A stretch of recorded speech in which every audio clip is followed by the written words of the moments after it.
Diaf TV. Bonjour et merci de nous rester fidèles. Avant de vous présenter notre invité du jour, je voudrais saluer une initiative respectable et honorable à 6000 km d'ici, notamment à Yaoundé au Cameroun. Dilor Kamga, membre de la Ligue des consommateurs du Cameroun, est en grève de la faim depuis ce matin contre le projet de hausse des prix de l'électricité. Il me disait hier, dans un ton amical et taquin, je cite, « J'aurais besoin pour demain une prière, car j'entamerai une initiative non violente contre le projet de hausse des prix de l'électricité. » Respect à toi, cher Dilor Kamga. Je ne manquerai pas de convoquer également les ancêtres afin qu'ils prient pour toi, car des combattants comme toi montreront forcément le chemin. Courage. Cela dit, revenons sur notre invité du jour. Sur le plateau de rencontre avec l'artiste, une grande dame d'une polyvalence remarquable. C'est le moins que l'on puisse dire, car elle a en effet plusieurs cordes à son arc. C'est une artiste peintre, musicienne, avocate au barreau de Pontoise et romancière. C'est cependant sous sa toge de romancière qu'elle est notre invitée ce jour sur Rencontre avec l'artiste. Mais elle ne pouvait échapper à la question de la double nationalité qui a fait l'actualité dans les journaux et sur les réseaux sociaux ces derniers temps au Cameroun. Elle nous donne son avis d'experte sur le sujet. Arlette Tonnier, puisqu'il s'agit d'elle, elle est invitée ce jour de Rencontre avec l'artiste aux côtés de l'incroyable et inoxydable Alain Jules. Je vais donc de ce pas les retrouver de l'autre côté du plateau. A tout de suite. Bonjour Maître Tonnier. Bonjour Alain Jules. Merci d'avoir accepté notre invitation. Alors vous avez commis, n'est-ce pas, un livre qui est sur le grill. Et bien évidemment, ce n'est pas votre premier livre. Parce qu'on a découvert qu'effectivement, vous avez écrit Pratiques juridiques des financements structurés en Afrique, publié chez l'Harmattan. Ensuite, Épargnants d'Afrique, inquiétez-vous, toujours publié chez l'Harmattan. Et maintenant, vous revenez, n'est-ce pas, avec Sur le grill, qui est un roman. On a envie de vous demander directement si c'est autobiographique. Non. Je dirais que je ne pense pas que ma vie soit assez intéressante pour que je doive déjà la raconter. Mais je mentirais en disant qu'il n'y a pas un peu de moi là-dedans. Disons, quand je dis qu'il y a un peu de moi, ça veut dire que c'est des situations que je connais. L'histoire est romancée, c'est vrai, mais c'est des situations qui sont réelles. Et pourquoi j'ai fait un roman, justement, c'est parce que moi je suis avocate, hein, donc je m'intéresse aux questions de développement. Donc j'ai commencé par écrire Pratiques juridiques du financement structuré pour essayer d'éclairer un certain nombre de praticiens qui n'étaient pas imprégnés de la matière. Et j'ai été confortée dans mon idée avec l'épidémie des défaillances bancaires qu'il y a eu dans nos pays. Et je me suis rendu compte que la vulgarisation ne portait pas autant que ça. C'est-à-dire que je n'atteignais pas un public assez grand et que les lectures restaient confidentielles. C'est pour ça que je me suis dit que peut-être en adoptant la forme romancée, peut-être qu'on aura un meilleur écho. J'avoue qu'effectivement, en lisant ce livre, déjà, on voudrait vous féliciter parce que c'est très bien écrit. Donc, on se dit quand même que le niveau de la langue est très élevé, hein, et pas forcément accessible à tous. Qu'en pensez-vous? Est-ce que finalement, cette critique, elle est recevable ou pas du tout? Toutes les critiques sont recevables à partir où on livre un ouvrage à l'examen d'un certain milieu. Je dirais que bon, maintenant, quand on écrit, il faut écrire français aussi. Mon français est simple, hein, sujet, verbe, complément, je ne crois pas que ce soit particulièrement difficile, mais bon, également, on peut aussi prendre un mot de temps en temps en lisant, ça sert à ça. Moi aussi, je continue à ouvrir le dictionnaire, hein, donc il ne faut pas croire. Voilà.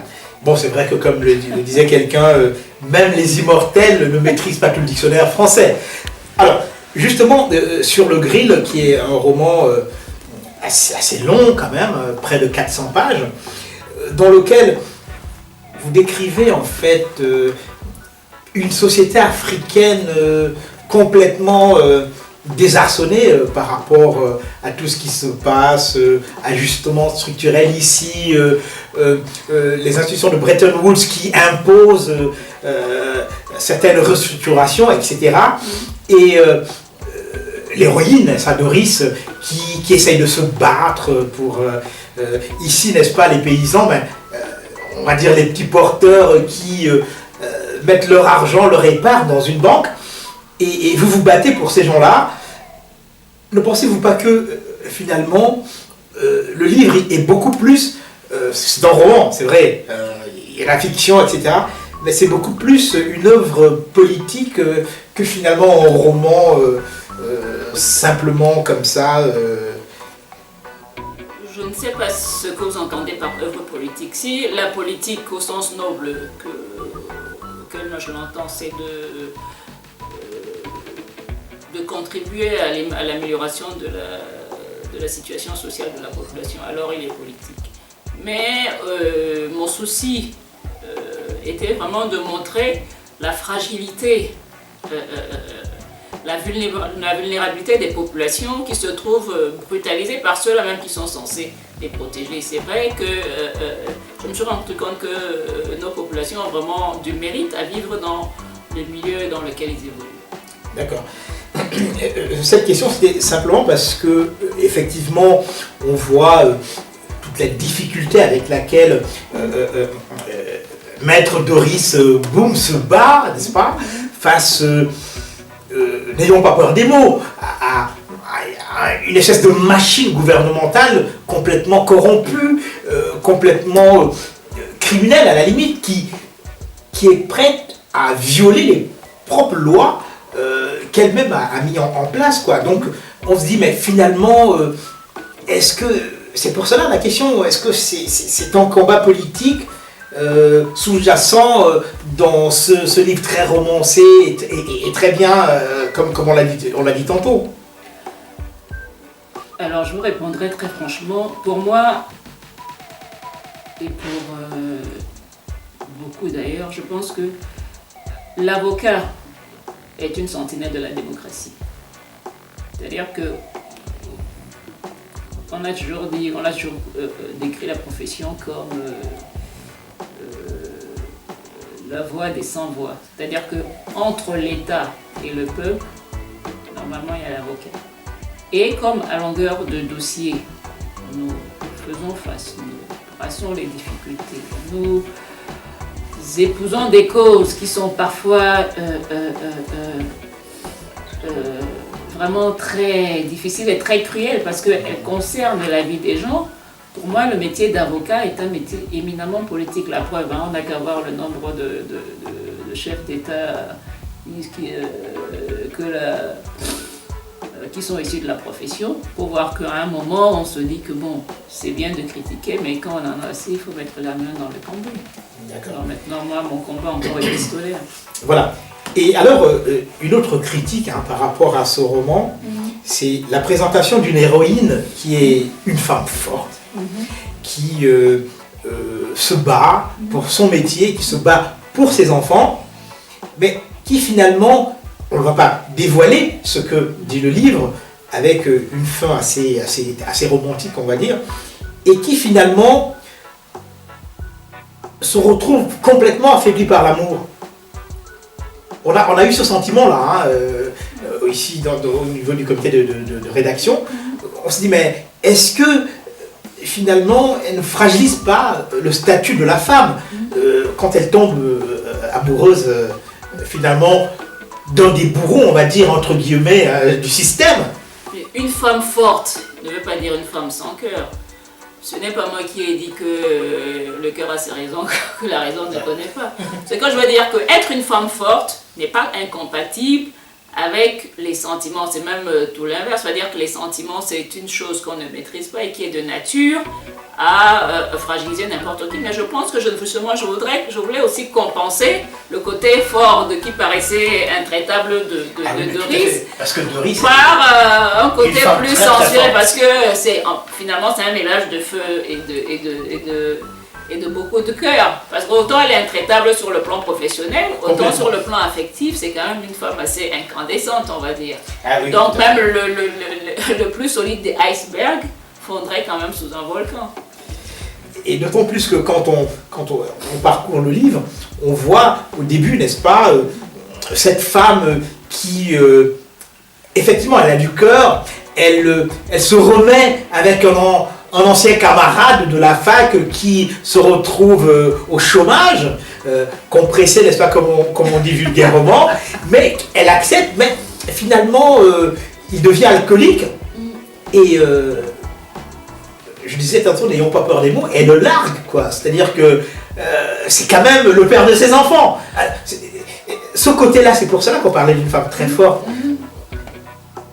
Comment peut-elle, après, tomber complètement red dingue, comme le disent les jeunes, c'est Duncan, c'est ça? Oui, mais c'est parce que c'est deux situations complètement différentes. C'est-à-dire que quand elle largue son mari, c'est parce que je pense qu'elle a déjà dépassé le niveau de la déception. Elle attend autre chose de lui. C'est pas tout d'être compressé, mais comme vous dites, mais quand on a compressé, il faut avoir un nouvel élan. Je veux dire que tout le monde peut tomber. L'important, c'est de faire des efforts pour se relever. Donc c'est ça, c'est pour ça qu'à un moment fatigué de servir de béquille à son mari, elle le laisse, parce que sinon elle-même elle peut y laisser sa santé. Vous savez, les femmes ne sont pas des infirmières, hein, c'est des épouses. Infirmière, c'est un autre métier. Bon, maintenant, lorsqu'elle se retrouve avec Duncan, elle se retrouve comme avec quelqu'un de flamboyant. Je vais dire qui a ses travers, mais elle retrouve un peu, parce que nous les femmes, je crois qu'on a quand même on a besoin d'admirer quelque chose dans je crois que c'est ça qui la séduit un peu chez Duncan, même si après elle découvre que bon, il n'est peut-être pas aussi vertueux que ça. Exactement. Et donc, finalement, en parcourant le livre, hein, il y a des scènes cocasses, il y a des rebondissements, et puis cette force littéraire qui réside au niveau des dialogues. C'est-à-dire que c'est un livre où il y a énormément de dialogues et ça vous accroche en fait. Vous trouvez-vous l'inspiration en réalité pour autant faire des dialogues?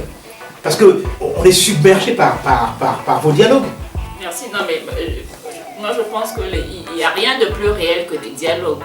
Moi, quand je crée le livre, je me dis qu'il ne faut pas qu'à un moment le livre tombe des mains du lecteur. Donc il faut trouver quelque chose qui l'accroche. Et effectivement, les dialogues, je pense que dans les dialogues, je vais souhaiter que ceux qui le lisent se retrouvent un peu dans ces dialogues-là, c'est-à-dire que se disent que telle personne aurait pu être moi, donc c'est pour ça quoi.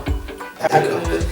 Là on comprend mieux parce que bon, en parcourant vraiment ce très beau livre, hein, n'est-ce pas, sur le grill, il y a une autre critique, c'est-à-dire que le comité de lecture, après lecture de chacun des membres de la rédaction, on s'est dit mais il manque quelque chose au livre, vous allez nous démentir probablement, c'est le fait de ne pas citer le pays dans lequel Doris est implantée.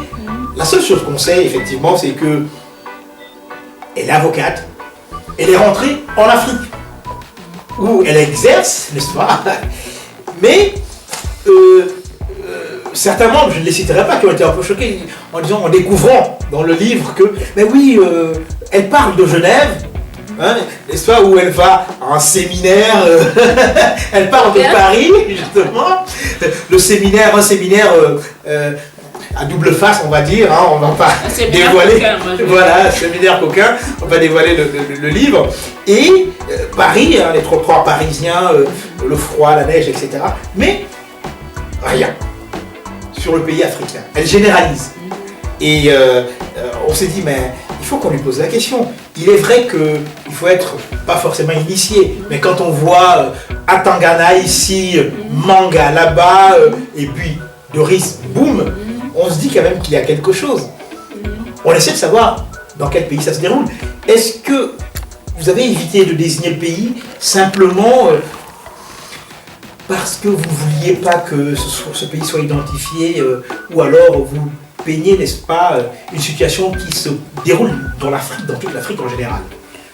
Oui, j'ai choisi un nom symbolique, effectivement, pour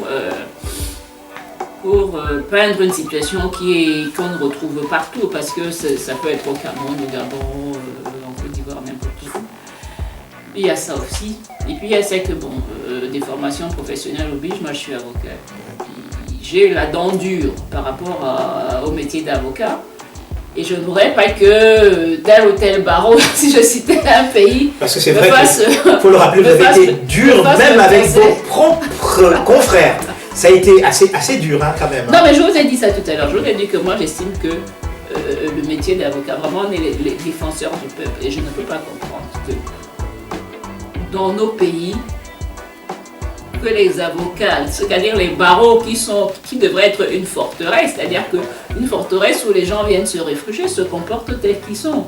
Donc comme je ne voudrais pas avoir de problème particulier, je me disais quand même qu'on pouvait attendre des barreaux autre chose que la défense d'intérêts purement égoïstes. Exactement.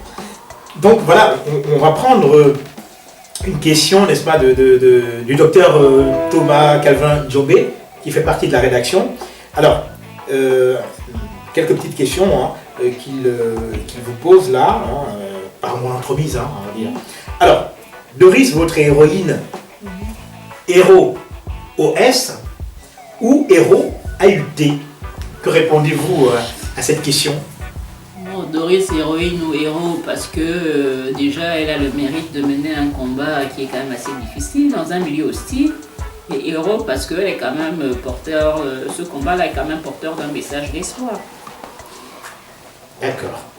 Je crois qu'il va comprendre, il va adhérer à votre réponse. Ensuite, c'est la dimension amoureuse du livre. Alors pour lui, il vous pose la question de savoir si l'amour, comme profondeur, et en même temps comme synonyme de déchéance. Oula. Parce que l'amour peut être une déchéance. Je ne crois pas. L'amour, encore que dans mon roman, je ne pense pas qu'il y ait eu cette déchéance. C'est vrai que il y a des moments où on a l'impression que par amour il fallait tout accepter. Mais il me semble que justement dans le cas de Doris, à un moment, elle a quand même posé ces conditions qui disent que amour oui, mais parce que c'est effectivement, nous les femmes, nous avons souvent ce dilemme de devoir choisir entre son mariage et son travail, qui sont souvent des combats difficiles, mais pourquoi pas mener les deux? Pourquoi est-ce que l'un doit absolument éliminer l'autre? Et alors, il s'est attardé sur la page 224. Ah oui, qu'est-ce qu'elle dit? Je connais pas par cœur. Il dit, que signifie pour vous? Nous sommes tous en sursis et la dictature du soupçon. La dictature du soupçon et nous sommes tous en sursis. Donc ce sont les mots du livre et il veut savoir ce que ça signifie réellement pour vous ou pour l'héroïne Doris. Oui, nous sommes tous en sursis. Il me semble que c'est des paragraphes qui évoquent le moment où effectivement il y a tout ce tumulte d'arrestation. Ou un ministre ordonne qu'on arrête une personne comme ça, ou les procédures judiciaires sont complètement... Oui, parce que nous, je suis désolée de dire ça, c'est vrai que nous, contrairement à ce qu'on croit, nous avons de très bonnes lois. Nous avons des lois qui sont souvent claires, qui sont très bonnes. Simplement, ce qui pose le problème, c'est l'application. Parce qu'on se trouve dans des cas où la pratique prend le pas sur la loi, au point que les gens ne sachent même plus, enfin quand je dis les gens, parfois les magistrats même qui sont censés appliquer les lois,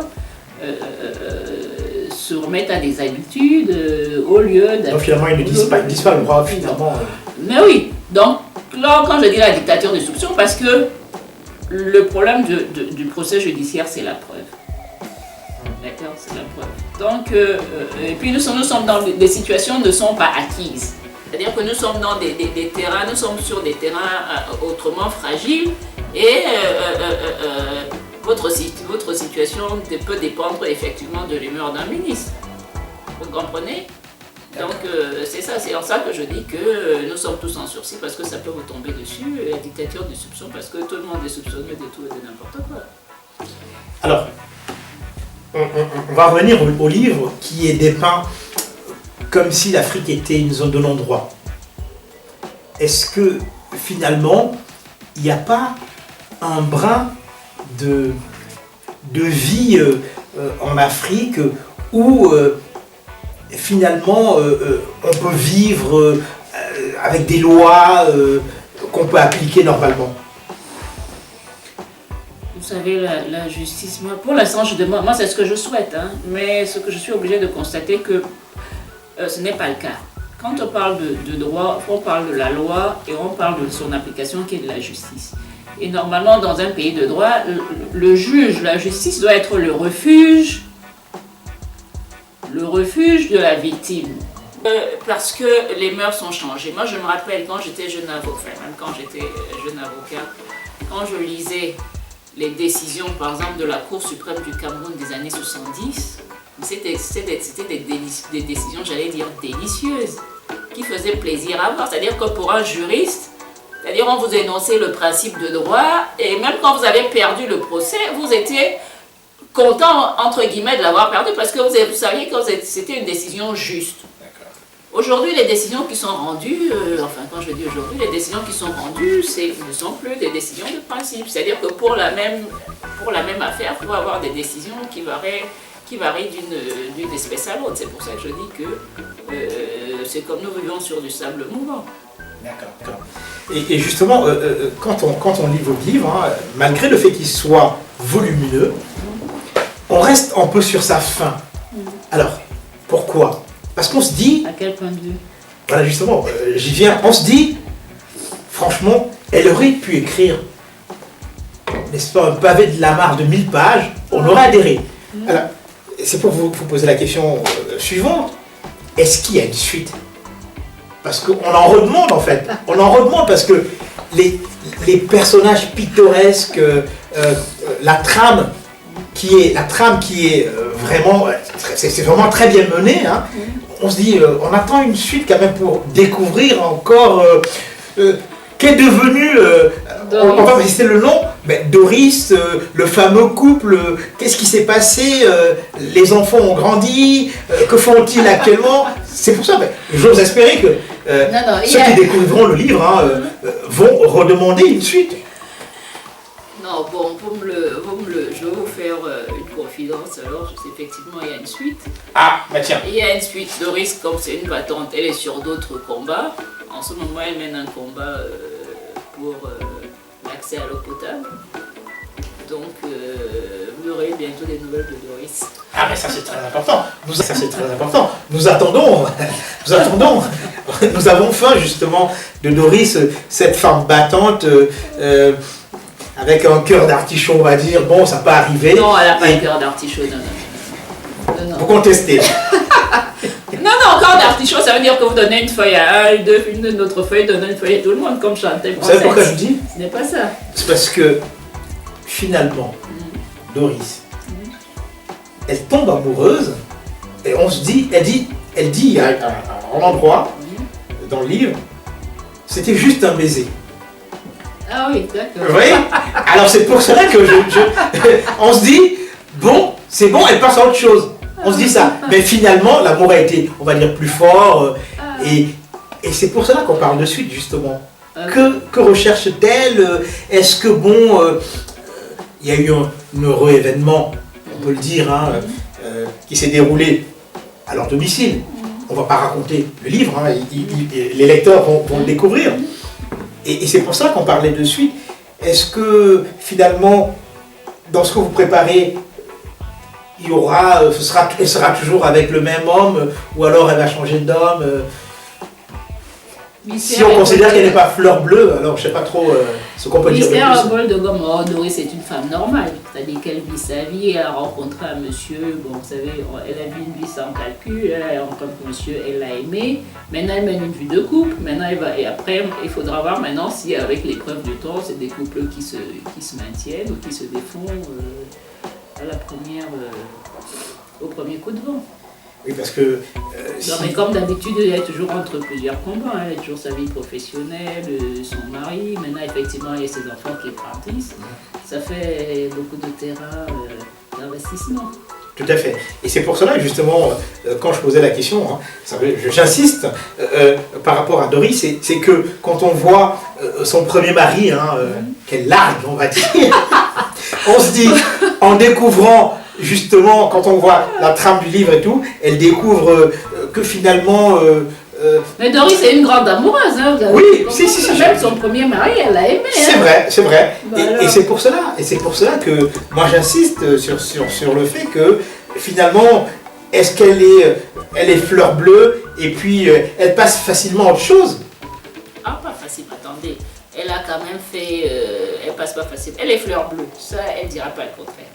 Elle passe pas facilement à autre chose parce que même après avoir largué son mari, comme vous dites, oui. Elle est restée un certain temps seule, faisant même l'objet de moqueries de son amie et de sa cousine. Donc elle ne passe pas facilement à autre chose. Sa grande confidente, justement, sa très grande confidente. Non, mais c'est vrai que le livre, il est vraiment...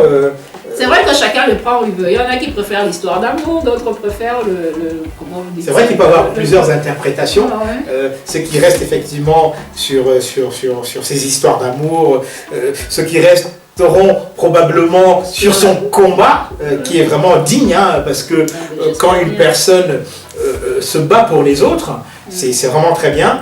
Et puis, forcément, la trame...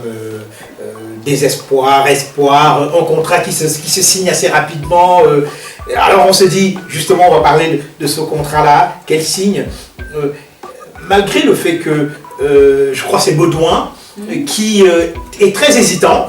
Est-ce que finalement, elle arrive à signer ce contrat avec le fonds d'investissement qui vient investir justement dans la banque africaine, parce qu'on ne sait pas dans quel pays ça se déroule.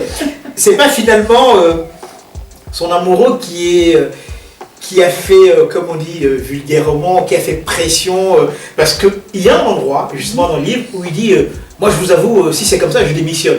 Est-ce que c'est cette pression-là qui fait que le contrat soit aussi rapidement signé? Il n'est pas si rapidement signé que ça, il y a beaucoup de transactions. Mais le problème était le suivant, était de savoir si le contrat est signé à cause de la relation ou c'est parce que vraiment ça vaut le coup. Et Duncan y répond en disant que, en mettant sa démission sur la balance, parce qu'il plaidait qu'il n'y a qu'en Afrique, et ça c'est une réalité, qu'on retrouve des retours d'investissement de l'ordre de 20% on fait des affaires aussi juteuses. Parce que même ici en France, quand vous lisez les résultats, c'est des petits résultats de 8%, 5%. Quand ils ont fait 8%, ils sautent au plafond. Alors qu'en Afrique, vraiment, il y a des marges qui sont conséquentes. C'est pour ça qu'il a demandé à Baudouin là, de regarder un peu au-dessus, de passer au-dessus de sa relation et voir un peu quel est l'intérêt du fonds d'investissement. Et c'est là le génie du livre. Vous savez pourquoi? Non. Parce que c'est prémonitoire.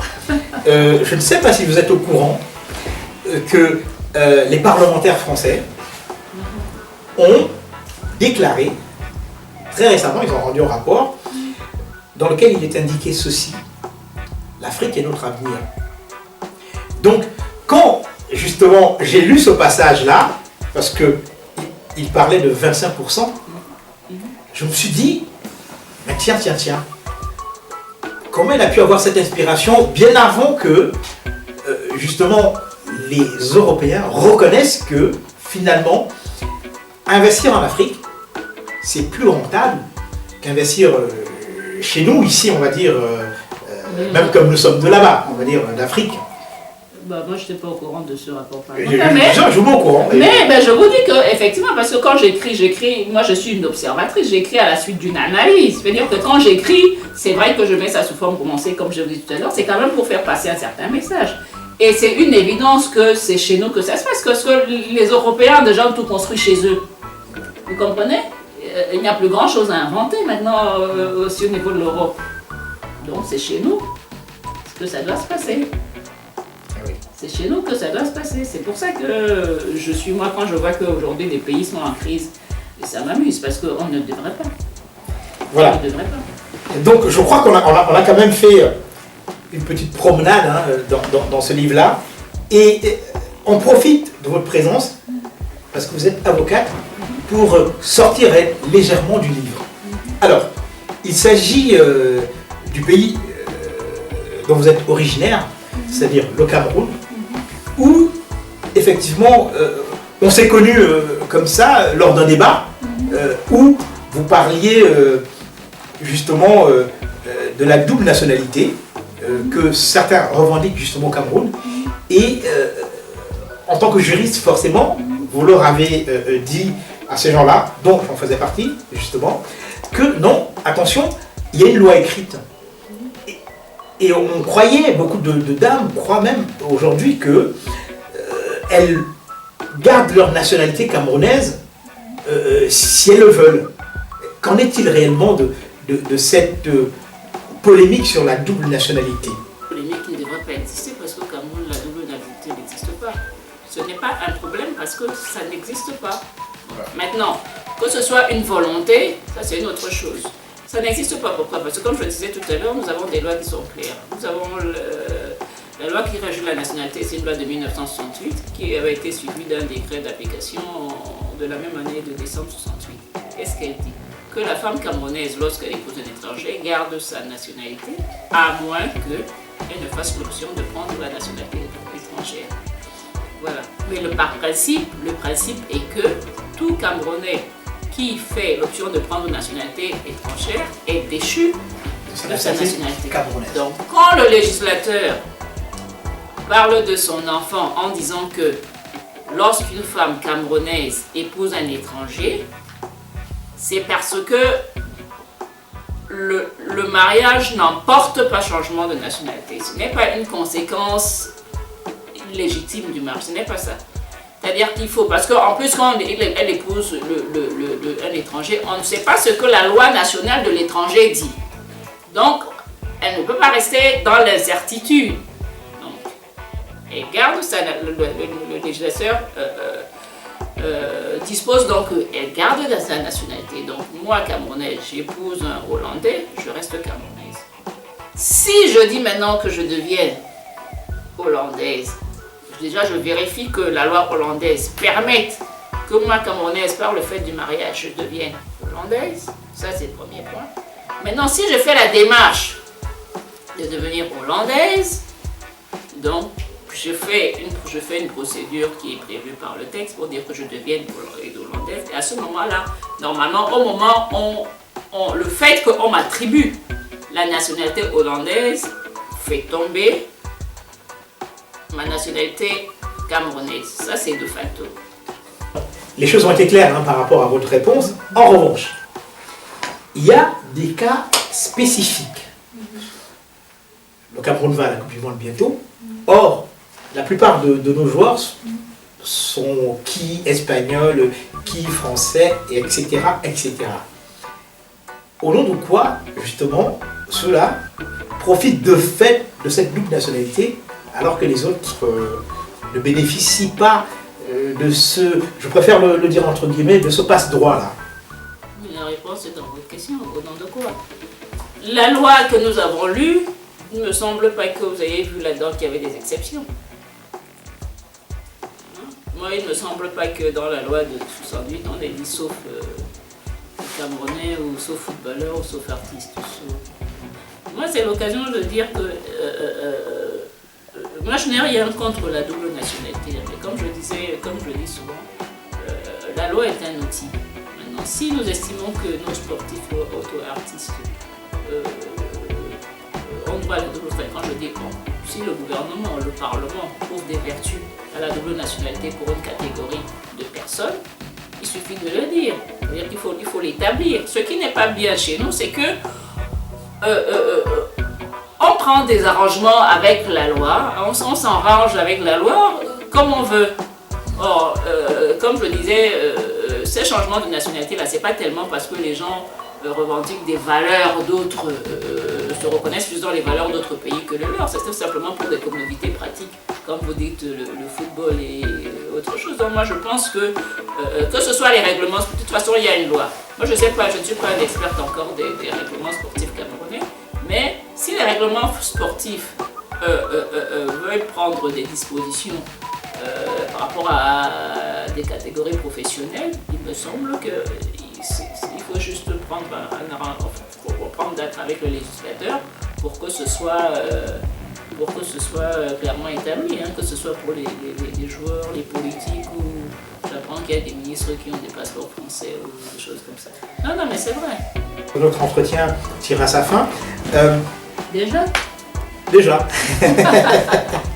Bon, on aurait aimé vous garder, hein, ad vitam aeternam. Donc, alors, on revient sur l'habillage de ce livre, hein, qui est très bien fait.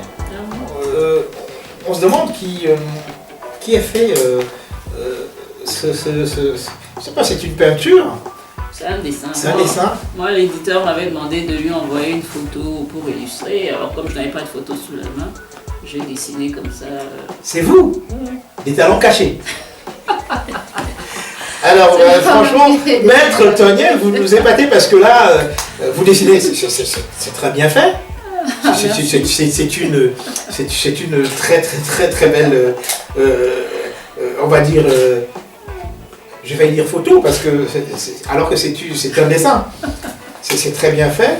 Et on en peut fouiller. Ici, nous fouillons. Hein. Avant de recevoir nos invités, nous fouillons. Et justement, il y a une autre dimension dans le livre, c'est la description de votre côté musical. Parce que c'est une autre dimension dans le livre, et on ne voulait pas laisser passer ça justement. Alors on découvre que Doris s'y connaît, hein, en Scorpion. Notamment, n'est-ce pas, groupe, on va dire, de hard rock. Elle s'y connaît en afrobeat, n'est-ce pas, les chansons de Fela Rapson Kuti et autres. Et là, on se rend compte que, bah oui, finalement, elle a une culture musicale et qu'elle a été, où elle est même musicienne à ses heures. Oh, Doris.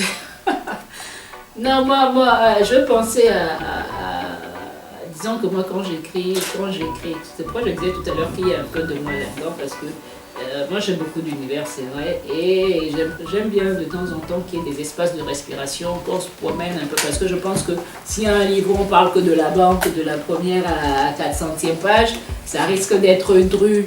Alors je trouve comme ça dans ma vie des petits moments de respiration, par exemple, quand bon, et puis j'essaie un peu de faire un peu œuvre de vulgarisation, parce que des gens comme Fela, on l'écoute plus aujourd'hui, alors que c'est quelqu'un qui a bercé mon enfance. Je me rappelle, l'anniversaire de mes 14 ans, mes parents m'avaient offert un magnétophone. À l'époque, c'était un magnétophone avec... et c'était des cassettes de Fela. Les cassettes c'était des cassettes de Fela. C'est comme ça que j'avais découvert à l'époque où c'était Lady et compagnie. Oui. Ouais, donc c'est comme ça que j'avais découvert Fela. Chakara, Chakara, tout ça.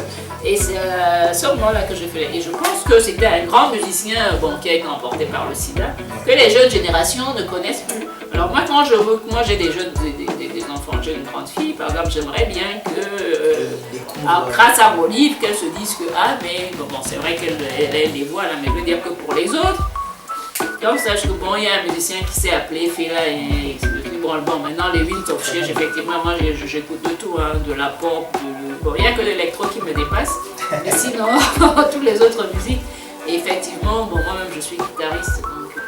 On comprend pourquoi, on a compris qu'il y avait une culture musicale, mais... c'est très important, je crois. Mais une autre question, hein, justement, la fameuse salle de concert, on soupçonne, parce que vous ne donnez pas le nom, on soupçonne que c'est le New Morning. Alors, dites-moi, ça c'est vraiment... C'est le New Morning. Ah, mais ça veut dire que je l'ai bien écrit alors. Non, vous l'avez bien écrit, mais vous ne l'avez pas désigné. Moi, en lisant le livre, comme je suis effectivement un mélomane, hein, je vais à des concerts, etc. Je me suis dit, la description qu'elle fait de ce concert d'Afrobeat, ça ressemble au New Morning, avec cette description des photos sur les murs. Je me suis dit, elle ne le dit pas, mais quelqu'un qui connaît Paris et les salles de concert doit se dire que... Donc j'ai tout juste. Non. Donc vous êtes convaincu que j'ai lu votre livre? Non, mais je m'en suis envoyé, je vous remercie. Parce qu'il n'y en a pas toujours qui se donnent cette peine. Hein. Et hélas, malheureusement, hein, Alors que effectivement, il faut le lire. Et d'autant plus que le livre, il est vraiment très enlevé. Hein. Quand on commence la première phrase, on en vit la tête de la dernière. Et encore, et c'est pour ça que je parlais tout à l'heure de l'attente d'une suite. Vous me promettez? Non, vous l'aurez, elle est presque finie. D'accord. Vous l'aurez la suite, je vous la promets. Voilà, alors sur le grill d'Arlette Tonnien, c'est le livre qu'il faut avoir dans vos bibliothèques. Alors, justement, maître Arlette Tonnien, hein, parce que bon, ça c'est votre première casquette, hein, on vous remercie très sincèrement d'avoir accepté notre invitation et on espère justement que beaucoup de personnes, nos téléspectateurs, découvriront l'univers de votre plume qui est très forte. Hein. C'est-à-dire, il y a une force littéraire dans ce livre-là et personne ne peut résister justement à la lecture de ce livre-là sans en redemander. Voilà. Donc voilà, on espère que justement ça aura le succès qu'il mérite. Merci. Merci beaucoup de m'avoir invité dans ce charmant et chaleureux décor. Merci beaucoup. Merci beaucoup Arlette Tonnien. Et à la prochaine surtout avec le prochain livre. S'il plaît à Dieu. Oui. Voilà. Alors merci chers téléspectateurs d'avoir reçu, n'est-ce pas, avec nous maître Arlette Tonnien, n'est-ce pas, qui a commis ce livre Sur le grill, qui est un très bon livre que nous vous conseillons vivement. À la prochaine.